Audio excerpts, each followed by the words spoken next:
que nous allons déjà passer ensemble. Salut Gabriel. Voilà, je vais laisser Alain s'asseoir.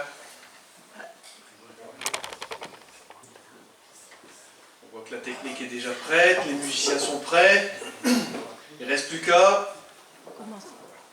Et on va prier ensemble. On va prier ensemble pour demander à Dieu sa grâce. Tendre Père Céleste, nous te présentons ce temps que nous allons vivre ensemble. Ensemble avec toi, par ton esprit et aussi dans la communion fraternelle, ce temps de louange et d'adoration. Seigneur, te disons déjà merci pour tout bienfait, toute grâce excellente qui viennent de toi. Te dire merci Seigneur parce que tu es celui qui nous accompagne à chaque instant. Merci pour cette sainte convocation que tu nous as adressée ce matin. Merci parce que tu es fidèle chaque jour, en toutes choses. Te louons et t'adorons déjà Seigneur parce que tu es notre Dieu, mais aussi Seigneur tu t'es manifesté comme notre Dieu sauveur en Jésus-Christ. Alors sois loué, sois béni, sois adoré, sois exalté Seigneur ce matin du plus profond de nos cœurs en Jésus-Christ Père. Amen. Amen. Et si je vous dis qu'on va chanter, est-ce que ça va vous réjouir? Voilà. Oui. Oui. Oui, ah.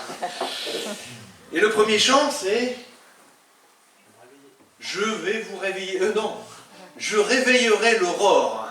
Alors c'est un chant, c'est vrai qu'on ne connaît pas très bien, mais on va continuer à le parfaire. Hein. On est là pour se perfectionner, même dans la grâce du Seigneur. « Je réveillerai l'aurore pour célébrer tes montées. J'apporterai au Seigneur le fruit de mes lèvres et le fruit de mon cœur. Les choses que le Saint-Esprit place en nous, eh bien nous allons pouvoir les exprimer. 2, 3 notes, et c'est parti.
On va essayer de le reprendre une deuxième fois.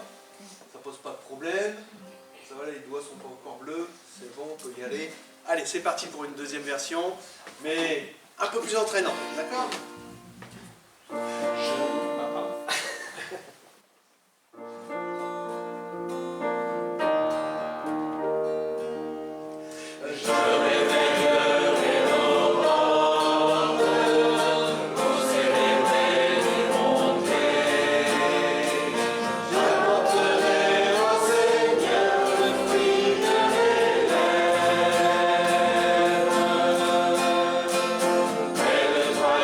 Je suis tranquille.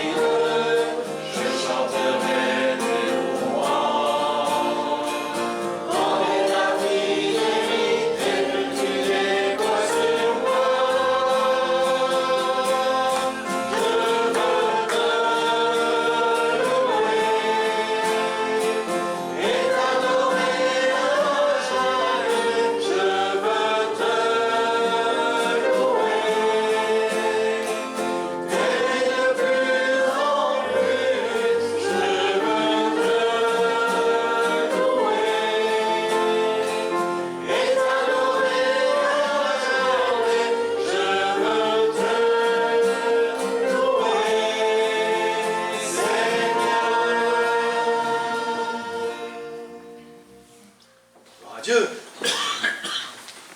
Vous verrez, un jour, on chantera sans faute note. Ça sera formidable, ça sera merveilleux, et ça sera un cantique nouveau, parce qu'on le chantera pour l'agneau. Une petite lecture intermédiaire. Alors je l'ai choisi dans Deutéronome chapitre 13, à partir du verset 1er. Là, c'est l'Éternel qui parle et qui dit « Vous obéirez à tout ce que je vous commande, et vous l'appliquerez sans rien y ajouter, sans rien y retrancher. Peut-être un prophète apparaîtra-t-il un jour parmi vous, ou un visionnaire qui vous donnera un signe miraculeux, ou vous annoncera un prodige. Si le signe ou le prodige annoncé s'accomplit, et s'il vous dit « Allons, suivre d'autres dieux que vous ne connaissez pas, et rendons-leur un culte », vous n'écouterez pas les paroles de ce prophète ou de ce visionnaire. Car l'Éternel, votre Dieu, se servira de lui pour vous mettre à l'épreuve, afin de voir si vous l'aimez réellement de tout votre cœur et de tout votre être. C'est à l'Éternel, votre Dieu, que vous rendrez un culte, et c'est lui que vous révérerez. Vous obéirez à ses commandements, vous l'écouterez, et c'est à lui seul que vous rendrez un culte. C'est à lui seul que vous vous attacherez. Alors ce texte, c'est vrai, il est un peu particulier pour engager ce temps de louange, mais j'ai surtout voulu prendre ce texte pour mettre un point d'orgue sur le fait que c'est à Dieu seul que nous devons rendre un culte. Dans ce monde, on a plein d'idoles, de dieux, même qui ont toutes sortes de formes et qui sont placés au-dessus du Dieu Tout-Puissant. Mais nous savons que notre Dieu est au-dessus de tout. Il est au-dessus de tous les dieux avec un petit d. Alors ce matin, je voulais vous encourager à révérer le seul et unique vrai Dieu. Lui seul vous révérerez. À lui seul vous rendrez un culte. Un culte qui lui soit agréable. Un culte de louange, d'adoration. La révérence que nous devons apporter à Dieu, elle n'est pas que là, depuis 10 minutes, jusqu'à midi. Non. C'est tous les jours que le Seigneur nous appelle à marcher et à vivre devant sa face, à lui apporter un culte. Parce que même dans tout ce que nous pouvons faire, tout ce que nous pouvons dire, le Seigneur nous appelle à glorifier son nom. Alors ce matin, c'est un temps particulier, oui, de louange et d'adoration, un temps où nous allons chanter, mais aussi un temps où nous allons pouvoir nous placer devant lui et l'écouter. Alors, est-ce que vous êtes prêts à offrir votre reconnaissance au Seigneur ce matin? C'est ce que nous allons chanter. Offrons au Seigneur en reconnaissance. Son amour dure à jamais.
passer par un temps de réécriture, je crois, pour pouvoir simplifier et surtout clarifier les choses.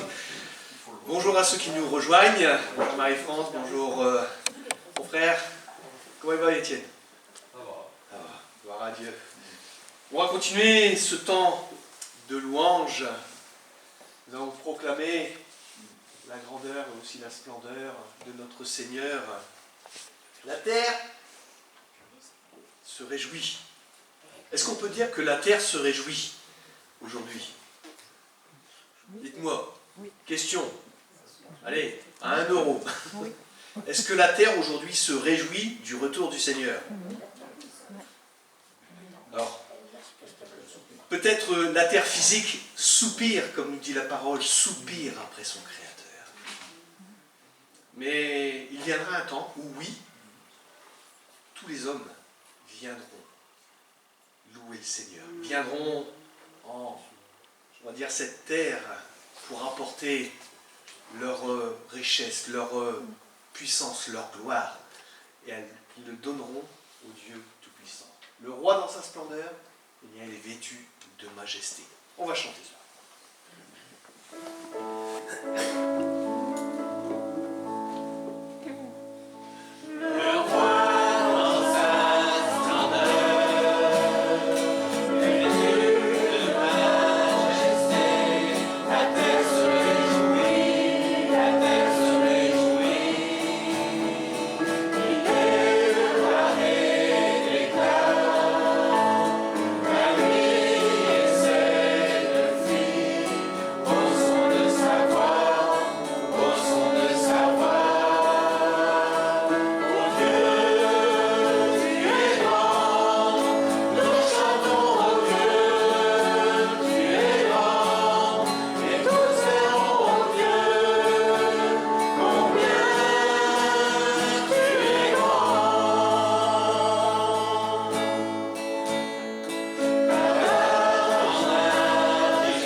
Pas la question ce matin de savoir si vous avez vécu quelque chose de particulier avec le Seigneur cette semaine. Mais moi, oui. Quand nous vivons des temps où les questions se multiplient dans votre tête et que vous avez simplement une parole que vous lisez et qui vous dit « Aie confiance en moi ». Je suis maître et souverain. Là, vous avez quelque chose qui, quelque part, percute, et là, vous avez une réponse de Dieu. C'est vrai que dans la vie, eh bien, on se pose des questions. Même les chrétiens peuvent se poser des questions. Ils n'ont pas forcément tout de suite on va dire, au quart de seconde près, mais en son temps. Dieu répond toujours. C'est quelque chose de...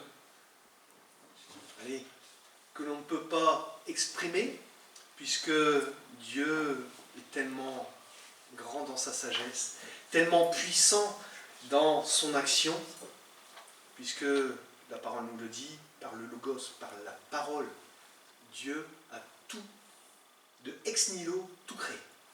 De rien, pouf, l'univers complet a été, on va dire, mis, allez, avec ses lois, avec tout cela, mis en place. Dieu a tout placé.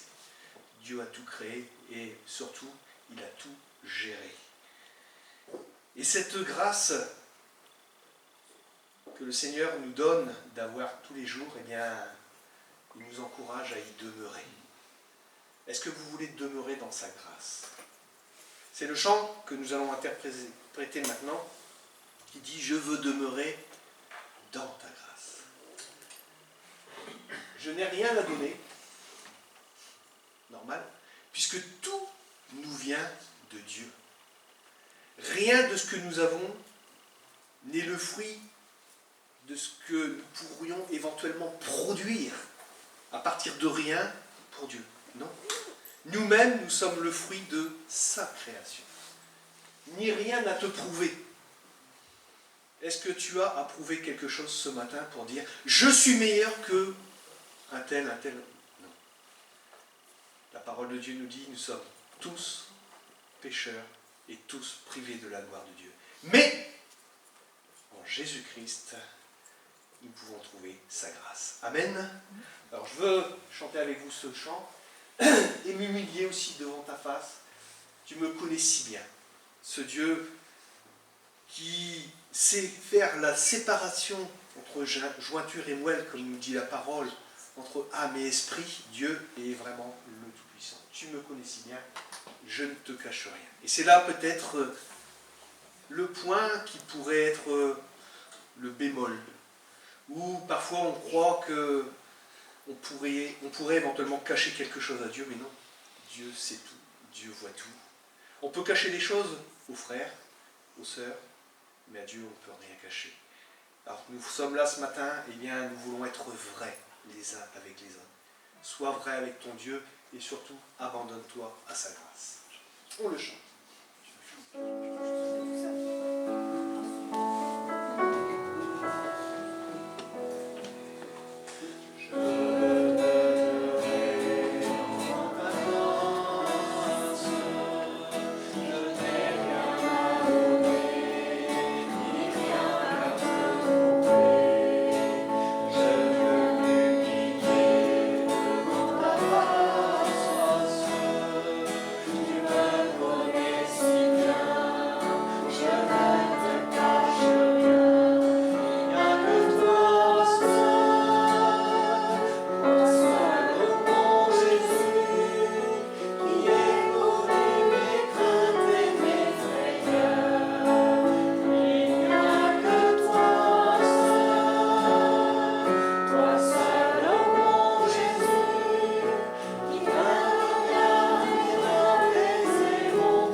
bientôt avoir un temps, et comme on le fait régulièrement, ce temps de partage, ce temps de scène où on se rappelle ce que le Seigneur a accompli pour chacun de nous, mais aussi ce temps où il veut partager sa grâce, cette grâce merveilleuse.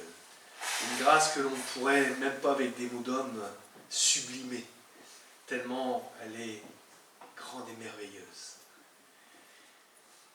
Notre Dieu, à un moment donné, au début de son ministère, a changé l'eau en vin. Il a, de par sa volonté, fait ce miracle, même s'il n'était pas là pour cela. Il a dit, merde, mais attends, mon heure n'est pas encore venue. Et pourtant, le vin venait à manquer. Mais avec le Seigneur, c'est là aussi toute cette grâce, aussi le message, c'est que quand il est là présent, on ne manque de rien. On ne peut manquer de rien. Malgré nos problèmes, nos difficultés, nos soucis, il est fidèle, présent dans nos cœurs, dans nos vies, à nos côtés. Est-ce que cela, c'est pas quelque chose, un message qui est encourageant?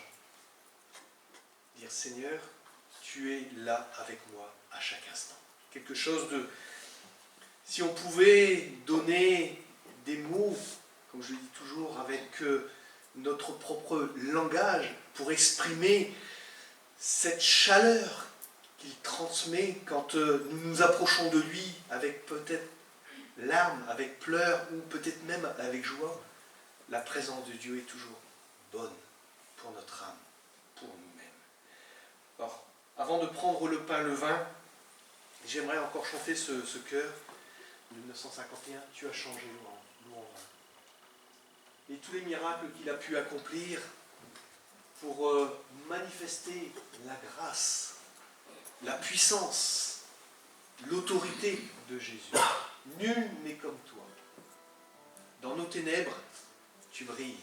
On est peut-être entouré de ténèbres. On est peut-être dans ce monde avec tellement de difficultés, mais le Seigneur a dit, je ne te prie pas de les ôter du monde, mais de les préserver du malin. Et c'est ce qu'il fait. Tu as changé l'eau en vin.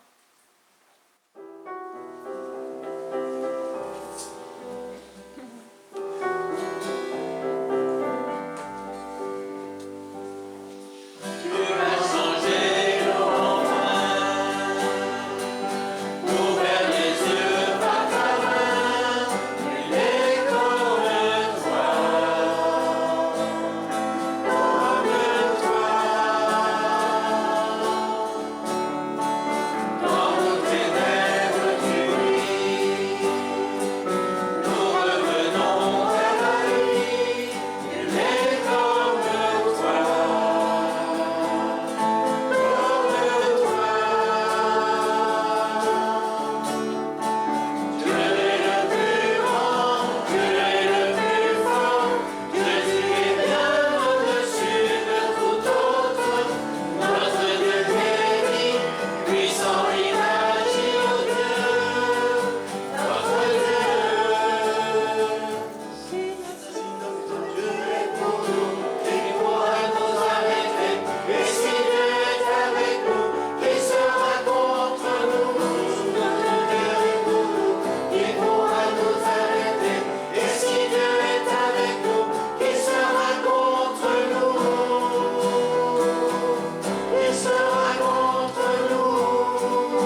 pour on va dire, enfiler avec le temps de scène, rester sur ce pupitre, hein, il n'y a pas l'intérêt d'en utiliser plusieurs.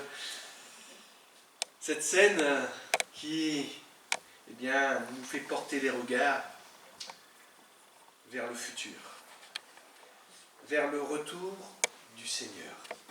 Est-ce qu'on est conscient de cela chaque dimanche quand nous prenons ce pain, ce vin, de réaliser qu'un jour, dans le royaume de Dieu, il y aura le festin, ce que l'on appelle les noces de l'agneau.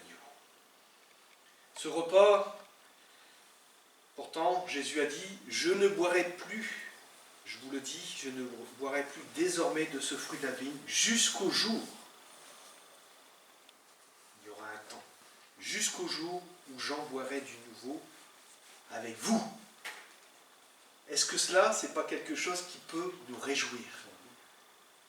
J'en boirai du nouveau avec vous, dans le royaume de mon Père. Cette scène est une préfiguration, comme je l'ai dit, au festin des noces de l'agneau, auquel participeront les croyants au moment où l'Église sera unie en Christ. En Apocalypse 19, chapitre 19, versets 5 à 9, je vais vous faire une toute petite lecture. Et une voix sortit du trône disant « Louez notre Dieu, vous tous ses serviteurs, vous qui le craignez, petits et grands. » Et j'entendis comme une voix d'une foule nombreuse, comme un bruit de grosses eaux, et comme un bruit de fort tonnerre, disant « Alléluia !» Et ça, c'est le cri que les rachetés proclameront, car le Seigneur, notre Dieu Tout-Puissant, est rentré dans son règne. Réjouissons-nous et soyons dans l'allégresse. Comment pourrions-nous être autrement dans la présence de Dieu? Être réjouis et être dans l'allégresse. Et donnons-lui gloire, car les noces de l'agneau sont venues et son épouse s'est préparée. Et il lui a été donné de se revêtir d'un fin lin éclatant, pur. Car le fin lin, ce sont les œuvres justes des saints. Et l'ange me dit, donc ça c'est à Jean, hein, c'est pas à moi, écrit, heureux ceux qui sont appelés au festin des noces de l'agneau. Et il me dit, ces paroles sont les véritables paroles de Dieu. C'est-à-dire qu'on ne peut même pas y mettre un soupçon de doute, le moindre plus petit bémol à cette parole. Elle s'accomplira en son temps. Ce sont les véritables paroles de Dieu. Notre part, c'est de nous préparer à cette rencontre. Apocalypse chapitre 3 verset 20, Dieu nous dit au travers du Saint-Esprit, « Moi, je reprends et je châtie tout ce que j'aime. Et donc du zèle et repens-toi. Voici, je me tiens à la porte et je frappe.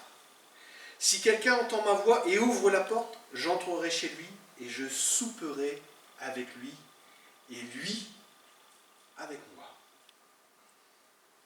N'est-ce pas là aussi une préfiguration de ce que l'on vivra avec le Seigneur?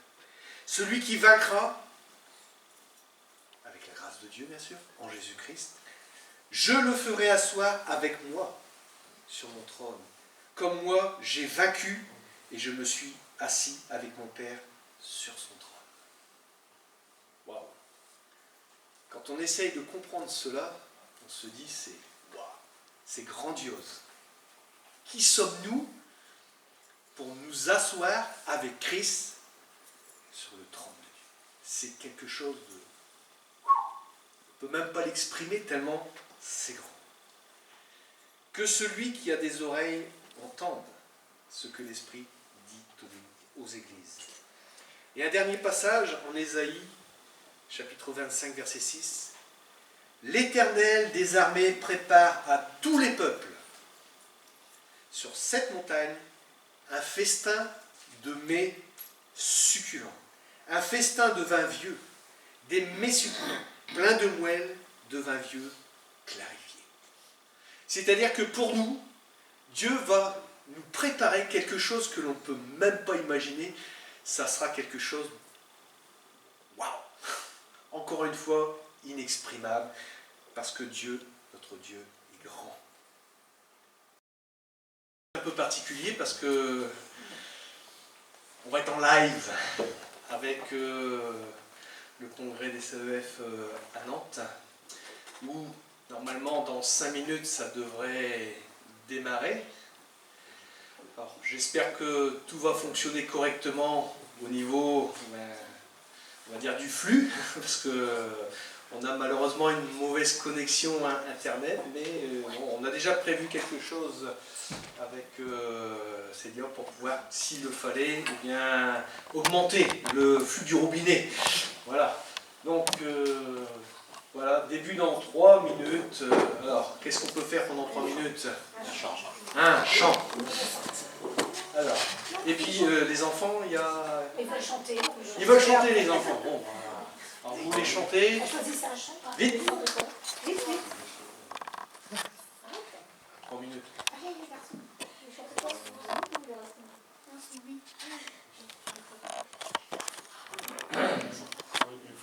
Reçois favorablement. Il a dit reçois favorablement. Reçois favorablement. Allez, c'est parti.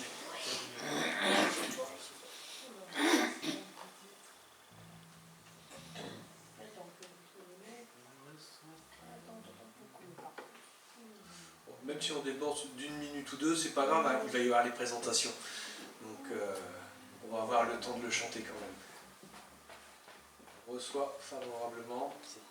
Reçois favorablement, je sais pas. C'est quel numéro de tout ça? C'est pas marqué. Je sens. 201. Voilà. Est-ce que ça vous dit de stand-up? De vous mettre debout pour chanter ce petit chœur? Voilà. Reçois favorablement les paroles de ma bouche et les sentiments de mon cœur au Seigneur.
Voilà. Normalement, nous devrions être...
Je voudrais souhaiter la bienvenue à tous ceux qui nous rejoignent sur le live YouTube. J'ai devant moi une salle avec à peu près 300 personnes. 300 personnes de notre union d'église qui se sont déplacées ici à Nantes pour suivre ce congrès depuis hier dans l'après-midi jusqu'à demain. Et quelle joie on a de pouvoir vous avoir, vous, Église de toute la France et au-delà, pour vivre ce temps d'enseignement avec Étienne, qui est notre orateur de tout ce week-end. Étienne, il est le directeur de l'Institut biblique à Nogent. Et hier, il nous a déjà partagé une première fois la parole sur ce thème « serviteur inutile », en questionnant ce terme de « inutile ». Et je vais lui laisser nous conduire pour ce temps ce matin. Je vais prier et ensuite je le laisserai. Quelle grâce éternelle on a de pouvoir se plonger tous ensemble dans ta parole. Merci parce que ta parole est vivante, efficace. Elle nous enseigne, elle nous reprend, elle nous corrige, elle nous encourage. Et Seigneur, je te prie vraiment de faire ton effet dans chacune de nos vies par ta parole, de faire ton effet dans chacune de nos églises, d'agir dans notre union d'église, parce qu'il va être prêché ce matin. Je te prie vraiment de conduire Étienne, de l'inspirer par ton esprit, de nous conduire chacun d'entre nous, de nous rendre attentifs par ton esprit à ta parole. Amen.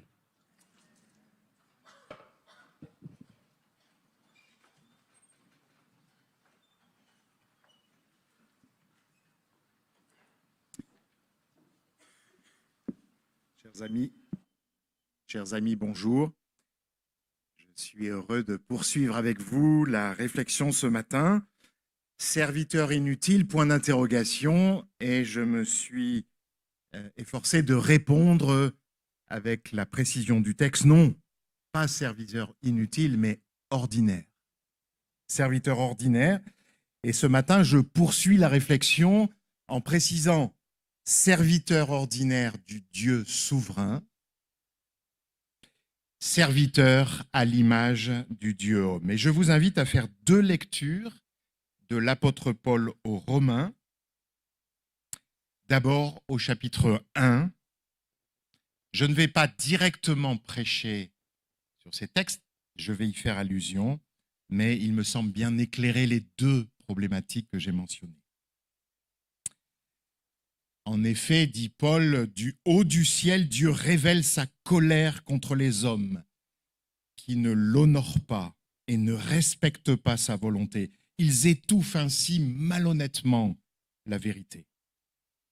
En effet, ce qu'on peut connaître de Dieu est clair pour eux. Dieu lui-même le leur ayant fait connaître, car depuis la création du monde, les perfections invisibles de Dieu, sa puissance éternelle et sa divinité se voient dans ses œuvres quand on y réfléchit. Ils n'ont donc aucune excuse. Car alors qu'ils connaissent Dieu, ils ne lui rendent pas l'honneur que l'on doit à Dieu et ne lui expriment pas leur reconnaissance. Ils se sont égarés dans des raisonnements absurdes et leur pensée dépourvue d'intelligence s'est trouvée obscurcie.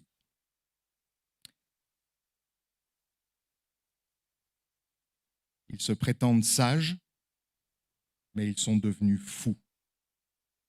Ainsi, au lieu d'adorer le Dieu immortel et glorieux, ils adorent des idoles, images d'hommes mortels, d'oiseaux, de quadrupèdes ou de reptiles. C'est pourquoi Dieu les a abandonnés aux passions de leur cœur qui les portent à des pratiques dégradantes, de sorte qu'ils ont avili leur propre corps.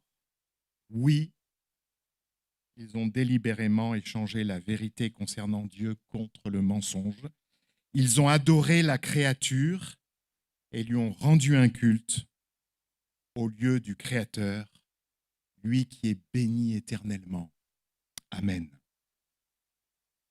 Et puis une deuxième lecture dans Romains 9. Dans l'Écriture, Dieu dit au Pharaon, « Voici pourquoi je t'ai fait parvenir où tu es, pour montrer en toi ma puissance et pour que ma renommée se répande par toute la terre. » Ainsi donc, Dieu fait grâce à qui il veut et il endurcit qui il veut. Tu vas me dire, pourquoi alors fait-il encore des reproches? Car qui a jamais pu résister à sa volonté? Mais qui es-tu donc, toi, un homme, pour critiquer Dieu? L'ouvrage demandera-t-il à l'ouvrier? Pourquoi m'as-tu fait ainsi? Le potier n'a-t-il pas le droit, à partir du même bloc d'argile, de fabriquer un pot d'usage noble et un autre pour l'usage courant? Et qu'as-tu à redire à Dieu parce qu'il voulait montrer sa colère et faire connaître sa puissance, à supporter, a supporté avec une immense patience ceux qui étaient les objets de sa colère, tout prêts pour la destruction. Oui. Qu'as-tu à redire si Dieu a agi ainsi pour manifester la richesse de sa gloire en faveur de ceux qui sont les objets de sa compassion, ceux qu'il a préparés d'avance pour sa gloire? Nous arrêtons là notre lecture de la parole de Dieu. Vous vous souvenez, hier, que inquiets de ne pouvoir satisfaire aux exigences du Seigneur, les apôtres ont réclamé plus de foi, augmente notre foi. Et Jésus n'a pas accédé à leur demande parce qu'ils ont déjà la foi. Or, mes amis, la foi est tout entière tournée vers son objet, c'est-à-dire vers le Seigneur lui-même. Les apôtres n'ont pas besoin de plus de foi pour devenir de grands serviteurs, mais d'une vision plus juste du Seigneur qu'ils servent pour agir en simples serviteurs. Comme les apôtres, nous sommes tentés, en raison du péché qui nous colle à la peau, de faire du service de Dieu une occasion de nous grandir, au lieu de nous mettre humblement à sa suite pour le laisser grandir en nous et lui faire toute la place dans notre vie et dans l'Église.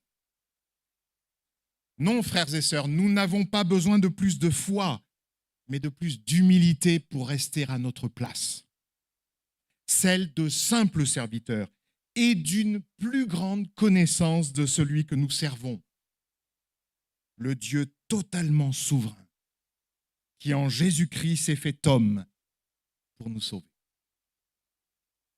La place qui nous est assignée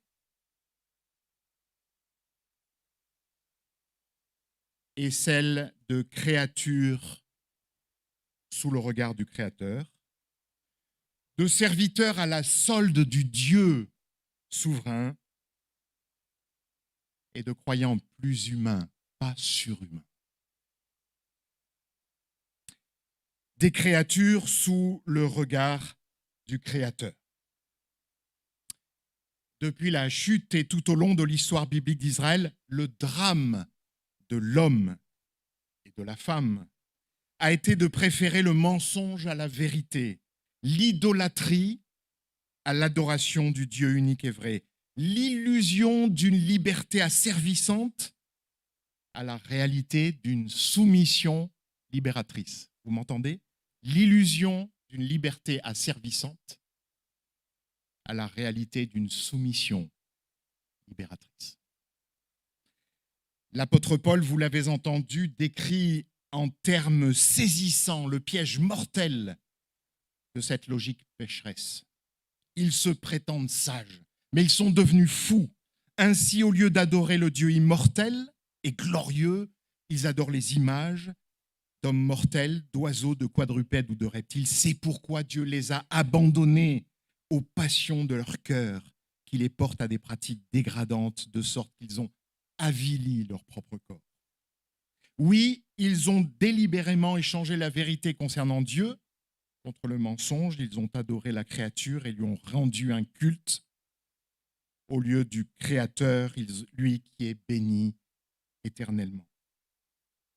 Mes amis, cette logique pécheresse est à l'œuvre d'une façon impressionnante dans nos sociétés occidentales. Avec la libération sexuelle, l'autorisation puis la banalisation de l'avortement, la promotion des pratiques homosexuelles puis la légalisation du mariage des personnes de même sexe, l'ouverture de la PMA à toutes les femmes et bientôt, je n'en doute pas, la légalisation de la GPA, la promotion de l'identité du genre, l'autorisation prochaine, je n'en doute pas non plus, du suicide assisté et de l'euthanasie, la promotion de l'antispécisme avec la défense des animaux qualifiés de personnes. Je ne sais pas si vous avez vu les affiches, les animaux comptent. Vos voix aussi. Je ne fais pas de publicité. Eh bien, mes amis, avec tout cela, nos contemporains déconstruisent de façon systématique, je dirais même furieuse et délirante, toutes les barrières qui font de la femme et de l'homme des créatures dépendantes du Créateur et de l'ordre qu'il a institué. Nous assistons ainsi médusés à une course à la transgression sous le couvert d'une liberté idolâtrée, qui n'est rien d'autre qu'un poing levé en signe de révolte contre le Dieu créateur. Heureusement, nos églises échappent à une telle déconstruction et cette folie s'arrête évidemment au seuil de nos lieux de culte. Un peu pour ceux qui sont assez vieux comme moi, un peu comme le nuage de Tchernobyl, qui refusait obstinément de passer clandestinement les frontières, en tout cas selon nos journalistes. Il n'en est rien, mes amis. Nos églises sont aussi touchées par le phénomène. 2 chiffres affichés ici en diront plus qu'un long discours. Elles viennent d'une enquête faite à l'occasion des 500 ans de la Réforme par le journal Réforme et la Fédération protestante de France. À la question « Pouvez-vous me dire si vous êtes tout à fait d'accord, plutôt pas d'accord du tout avec cette phrase ? L'ouverture du droit au mariage au couple homosexuel est une bonne chose. » 39% des protestants se qualifiant de chrétiens évangéliques se disent d'accord. C'est intéressant parce que en 2010, c'est-à-dire 3 ans avant la légalisation du mariage pour tous, c'était seulement 15% qui le disaient. Influence de la légitimité judiciaire, juridique, qui a été prise. Deuxième réalité. À la question « Pouvez-vous me dire si vous êtes tout à fait d'accord, plutôt pas d'accord du tout avec cette phrase, dans certaines circonstances, chacun devrait pouvoir choisir le moment de sa mort », 54% des protestants se qualifiant de chrétiens évangéliques se disent d'accord. 54%. Alors vous allez me dire, on ne les enseigne pas beaucoup dans leur église. Je ne suis pas sûr que ce soit le seul problème. Et dans un domaine voisin qui est là beaucoup plus triste à mon sens, je voudrais évoquer la liste consternante des scandales qui ébranlent les églises chrétiennes depuis quelques années. Je veux parler des prêtres pédophiles dans l'église catholique. Mais vous allez me dire, c'est les catholiques. Des 400 pasteurs et responsables baptistes qui ont commis des abus sexuels sur 700 victimes, dont la plupart étaient mineurs. Mais vous allez me dire, c'est aux États-Unis. Mais est-ce qu'il faut que je vous parle de Ravi Zacharias, qui a été convaincu post-mortem d'avoir abusé de nombreuses femmes tout en se faisant le défenseur de la foi, de Ted Haggard, de Mark Driscoll, de Tullian Tchividjian, de Karl Lantz et tout récemment de Brian Houston, le fondateur d'Hillsong. Dois-je en dire plus pour vous convaincre que quelque chose ne tourne pas rond dans le peuple de Dieu? Ne serait-il pas temps, mes frères et sœurs, que nous revenions à cette vérité biblique toute simple, fondamentale? Nous sommes des créatures vivant sous le regard du Créateur.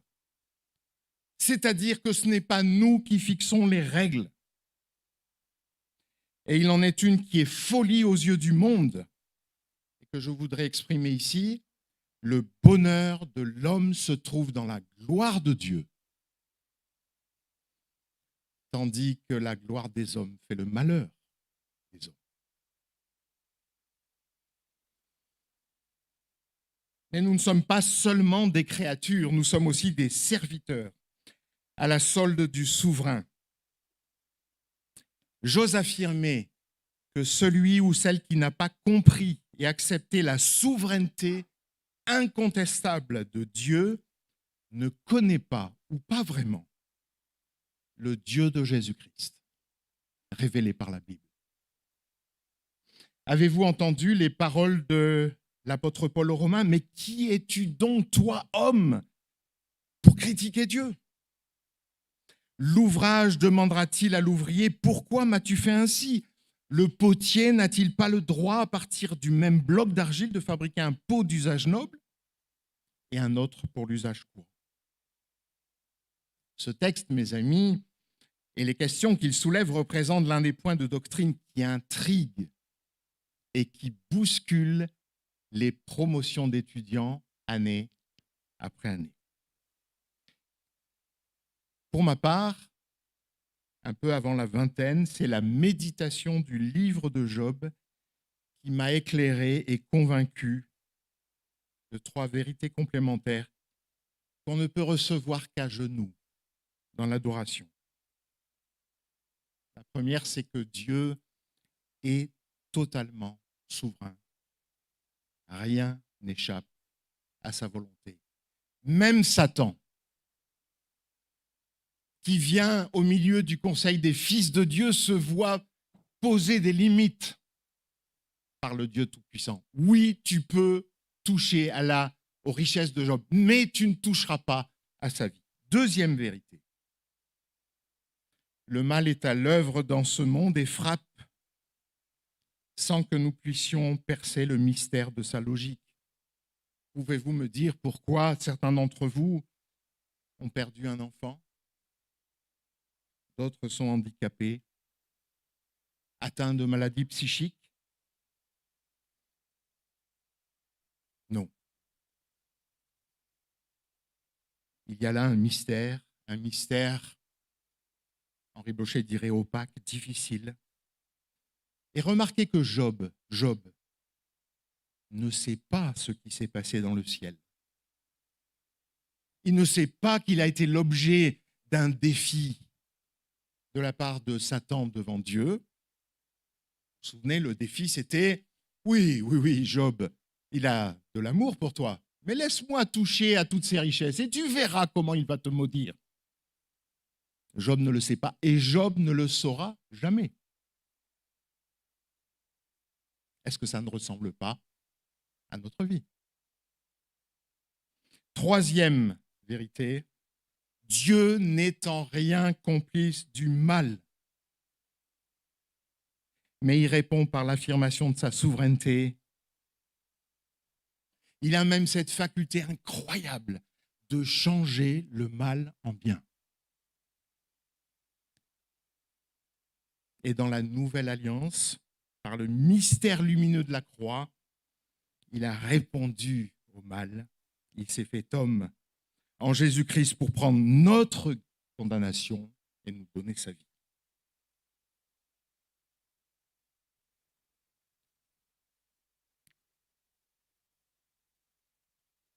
Qu'est-ce que cela change? Eh bien, chez Job qui a crié à Dieu, qui a repoussé les accusations de ses amis, qui n'ont fait qu'une chose de bien, c'est de se taire pendant 7 jours. ça l'a poussé à dire « Jusqu'à présent, j'avais seulement entendu parler de toi. Et maintenant, mes yeux t'ont vu. Aussi, je me condamne, je regrette mon attitude en m'humiliant sur la poussière et sur la cendre. » Et si vous connaissez un peu ce livre, quand après les 3 amis, puis Éliou, ce jeune ami, quand ils ont tous parlé, Dieu prend enfin la parole. Et un Job qui dit « Mais pourquoi en est-il ainsi ?» Dieu lui parle de la création et des animaux. Et vous vous dites « Qu'est-ce que c'est que cette histoire ?» Ce que Dieu dit à Job, c'est exactement ce que dit Paul aux Romains. « Qui es-tu, toi, homme,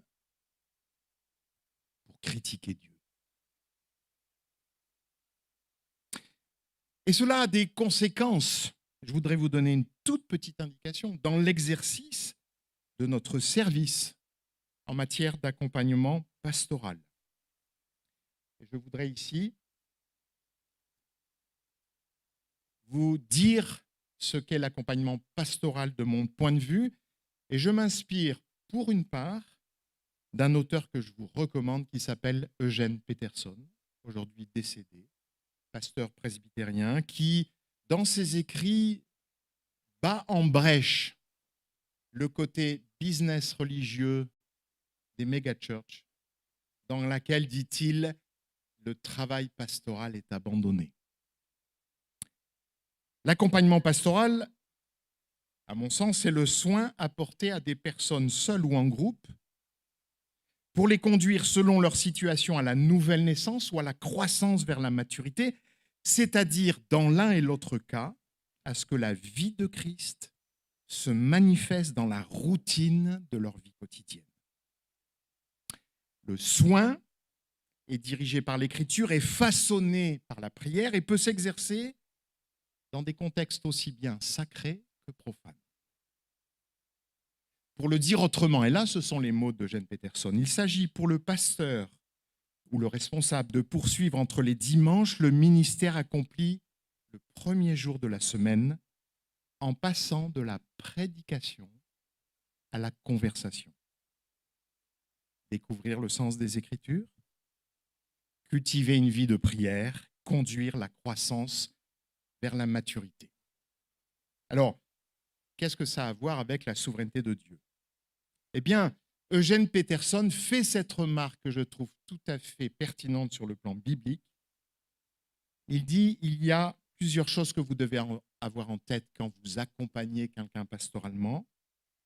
Et la première, et c'est la seule que je vais donner, Dieu a déjà pris l'initiative. Contrairement à l'organisation de la vie de l'Église qui demande de nombreuses initiatives de la part du responsable et de ceux qui l'entourent, l'accompagnement, dit Peterson, se vit sur un autre registre, celui de la disponibilité à l'autre et de la conviction que Dieu est déjà à l'œuvre dans sa vie. En effet, Dieu m'a précédé dans son cœur, ce qui me délivre de la crainte que tout dépende de moi dans cette relation pastorale. La grâce prévenante de Dieu est si forte qu'il a commencé à agir pour le salut et la restauration de la personne avant même que je la connaisse ou que je n'ai conscience de ses besoins. Je peux, dit ainsi Peterson, m'inscrire paisiblement dans son histoire, aussi chaotique soit-elle, sans être obsédé par ce qu'il faut faire pour lui venir en aide, mais bien plutôt en étant attentif à ce que Dieu est en train de faire pour cette personne. Et ça change tout. Mon but alors est de découvrir ce que Dieu a mis en route et quelle place je dois y tenir. Non pas faire le boulot à la place de Dieu. Je ne sais pas si vous avez remarqué dans l'histoire de l'aveugle-né, il y a quelque chose d'assez surprenant. C'est qu'avant même que l'aveugle soit guéri, Jésus disparaît de la scène. Il l'envoie à l'étang de Siloé. Et notre pauvre aveugle-né qui a recouvré la vue se trouve en but à des questions toutes plus impertinentes les unes que les autres. Est-ce bien ce mendiant qui était à la porte du temple? Est-ce bien toi? Et puis quand les pharisiens s'y mettent, ils lui disent, mais qui t'a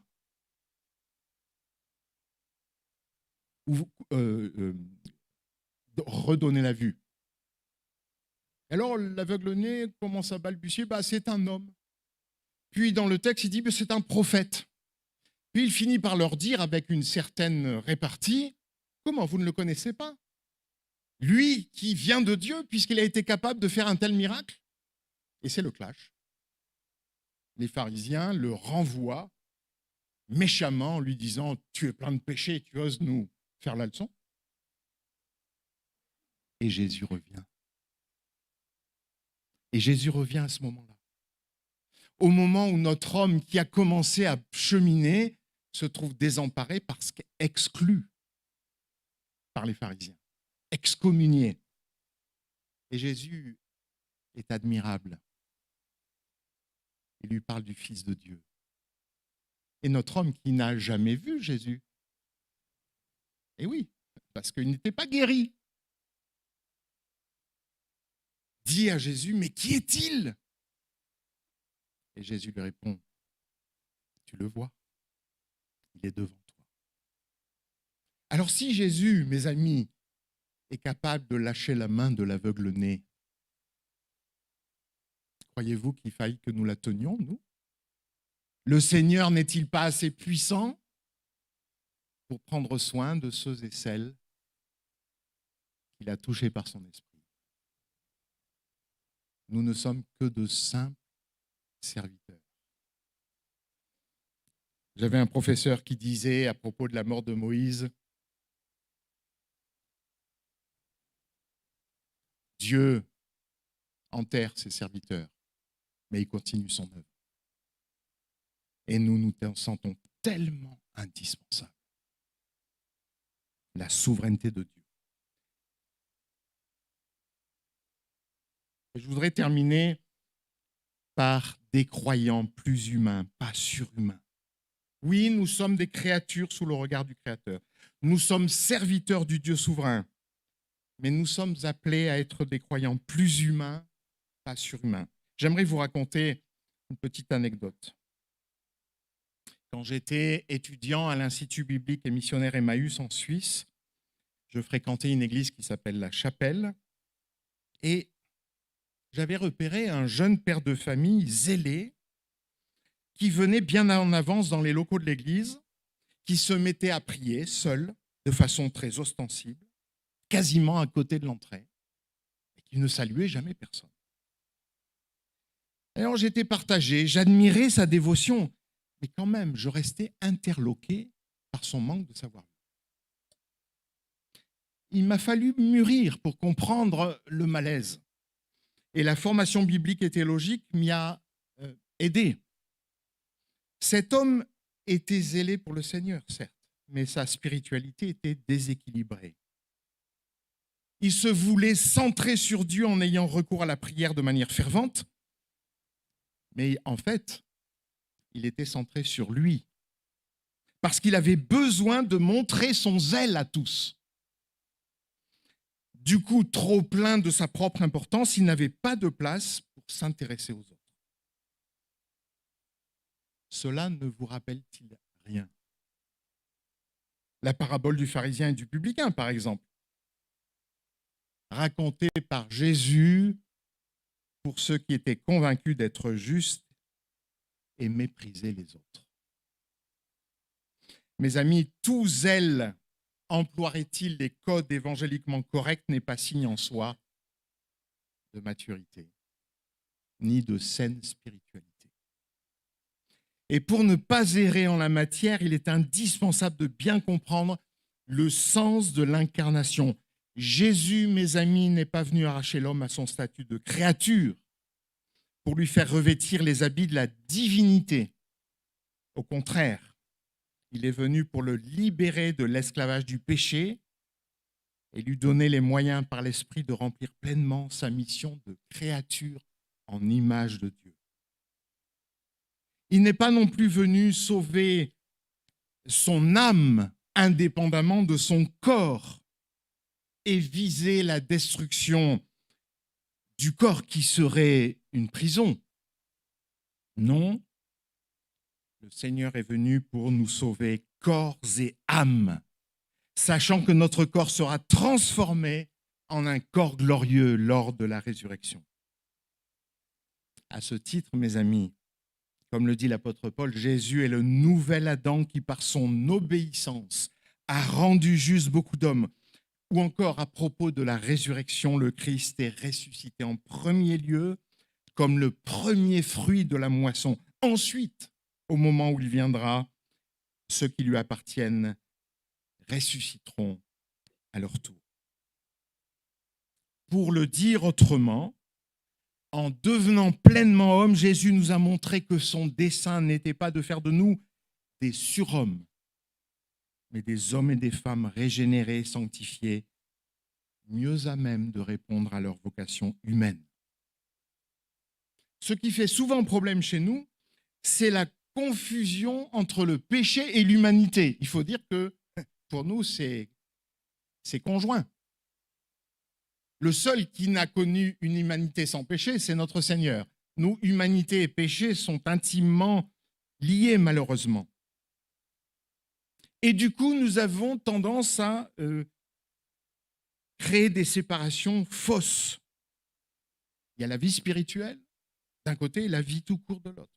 Il y a le dimanche, puis le reste de la semaine. Il y a le naturel, puis il y a le surnaturel. Et puis, on est chrétien dans certains cas, on est citoyen dans d'autres. Voici ce que dit, je ne sais pas si vous connaissez ce livre, il est ancien, Nigel Segur Cameron, dans Jésus est un homme, à propos d'un poète victorien qui dit « Tu as triomphé, pâle galiléen, et le monde est devenu gris sous ton haleine. Nous avons goûté au fleuve de l'oubli, nous avons bu la mort jusqu'à la lie. » Il devait être déprimé. Pourquoi cette image de Jésus, dit-il, est-elle devenue un tel idéal de vie chrétienne? Car on doit le reconnaître, le pâle galiléen a conquis l'imagination des évangéliques. Un idéal de la vie chrétienne s'est fait jour qui doit plus au stoïcisme grec qu'à l'enseignement de l'Écriture.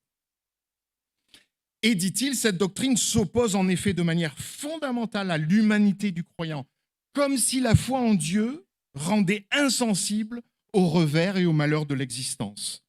Selon cette approche, la vie chrétienne devrait être une victoire continuelle, non seulement sur le péché, mais aussi sur la condition humaine tout entière. Se fondant sur l'idée mythique que Jésus a connu une victoire de cette sorte durant sa vie, elle appelle le croyant à connaître la même expérience. Mais cela lui est impossible. Ou alors à quel prix? Car on ne peut faire taire ses émotions, si l'on y parvient, qu'en renonçant à l'honnêteté et à la sincérité, et souvent en se leurrant soi-même. Car il est humain, mes amis, de se mettre en colère, d'être triste ou de se réjouir. Il est totalement erroné et potentiellement dangereux d'affirmer que ces émotions, ainsi que d'autres, sont en elles-mêmes des péchés ou des expressions d'un manque de foi, et de soutenir que le chrétien devrait donc être capable de les supprimer en Jésus-Christ. Cette vision des choses est l'expression d'une réaction excessive aux passions débridées et pécheresses des hommes déchus, et engendre dans la conception de la vie chrétienne un déséquilibre des plus graves. Et il ajoute, le principe du « keep smiling », garder le sourire, qu'on applique si souvent à l'intérieur comme à l'extérieur de l'Église, peut conduire au désastre. Fin de la citation. Si nous sommes humains, pas surhumains, cela veut dire, mes amis, que le service s'accomplit dans la joie, mais aussi dans les larmes. Que je sache, les lamentations de Jérémie sont inspirées. Ce service, nous l'accomplissons avec nos qualités, mais aussi nos défauts. Et j'observe que nous sommes toujours très contents des qualités du voisin, mais que nous ne voulons pas ses défauts. J'ai appris une chose dans la vie, c'est que si vous voulez les qualités de quelqu'un, il faut prendre ses défauts avec. parce qu'il doit faire aussi avec les miennes, hein, les miens. Nous devons le faire avec nos forces et nos faiblesses. Et je chéris pour ma part ce texte de l'apôtre Paul qui, s'il n'existait pas, nous manquerait terriblement au sujet de cette épreuve, l'écharpe dans la chair. J'ai prié par 3 fois le Seigneur de l'éloigner de moi, mais il m'a répondu, ma grâce te suffit. C'est dans la faiblesse que ma puissance se manifeste pleinement. C'est pourquoi je me vanterai plutôt de mes faiblesses, afin que la puissance de Christ repose sur moi.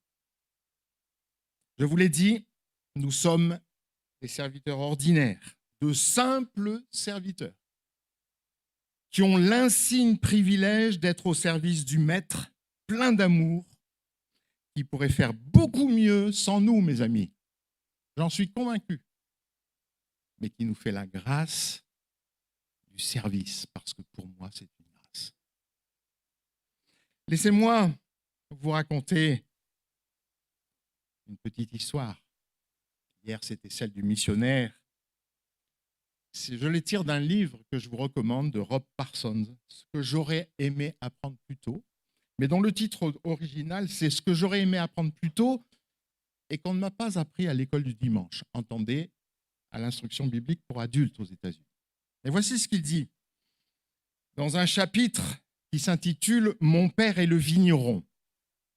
Il y a quelques années, j'étais orateur dans une convention. J'avais parlé de la multiplication des pains et en particulier du jeune garçon qui avait donné son déjeuner au maître. J'avais encouragé chacun de nous à découvrir quelque chose que nous pouvions faire pour le royaume, aussi petit que ce soit, et à le faire de tout notre cœur. Une femme s'approcha de moi après le message et me raconta l'histoire de sa petite fille. L'enfant avait 5 ans et un jour, elle avait dit à sa mère, « Maman, quand est-ce que Jésus va venir dans notre village ?» La mère interloquée, « Chérie, mais il est toujours avec nous. »« Mais je sais, maman, mais quand est-ce qu'il va venir dans notre village ?»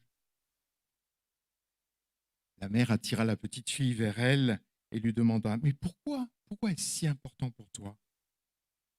Eh bien, dit la petite fille, ils m'ont parlé de lui à l'école du dimanche et de toutes les choses qu'il a faites. J'ai économisé mon argent de poche et j'ai assez pour acheter 5 pains et 2 poissons.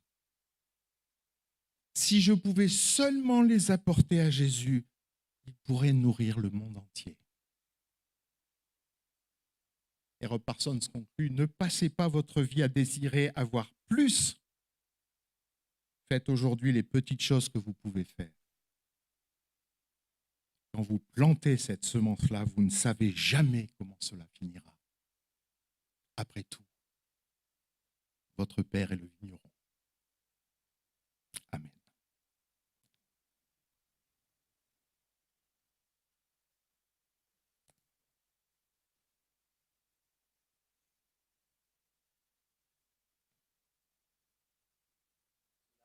Désolé pour la partie technique qui n'a pas été malheureusement notre point fort ce matin. Mais bon, on a pu en profiter, tout en sachant que ce live a été enregistré. Il sera aussi disponible, comme ils le font régulièrement, sur YouTube. Donc si vous voulez le réécouter, pas de problème.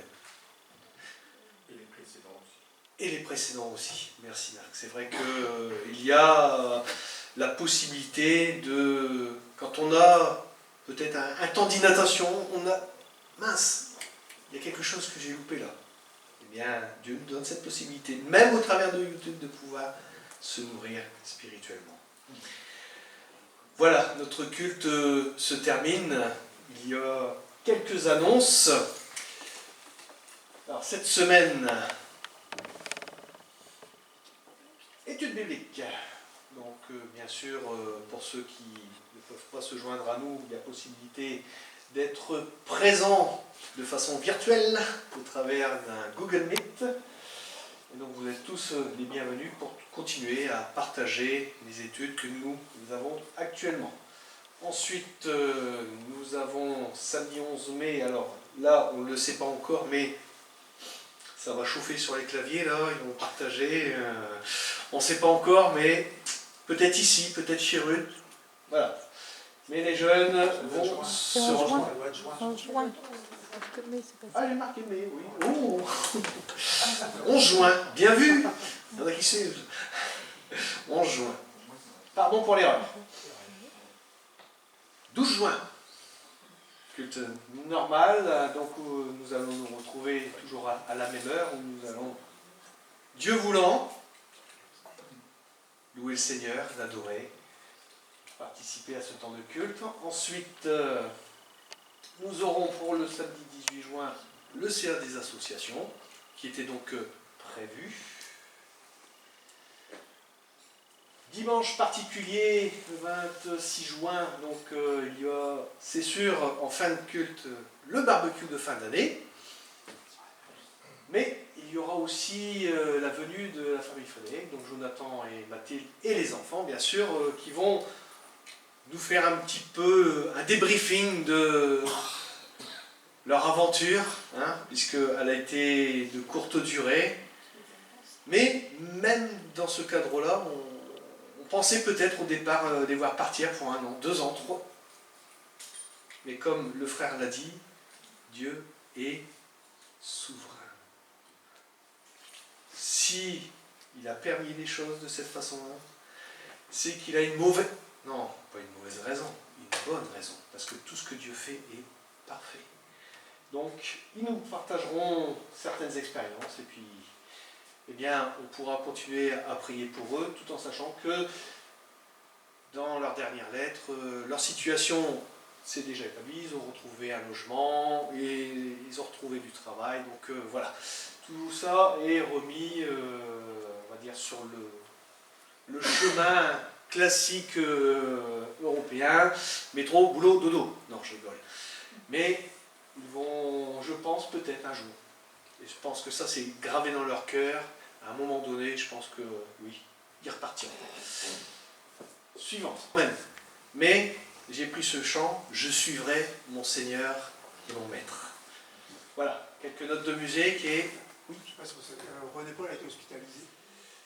Je ne sais pas si vous avez, j'ai eu l'info par Mardener tout à l'heure, vendredi soir. Il est D'accord. sorti de l'hôpital. Oui. Alors, on me parle d'intervention, je ne sais pas si elle a eu lieu l'intervention ou si elle doit.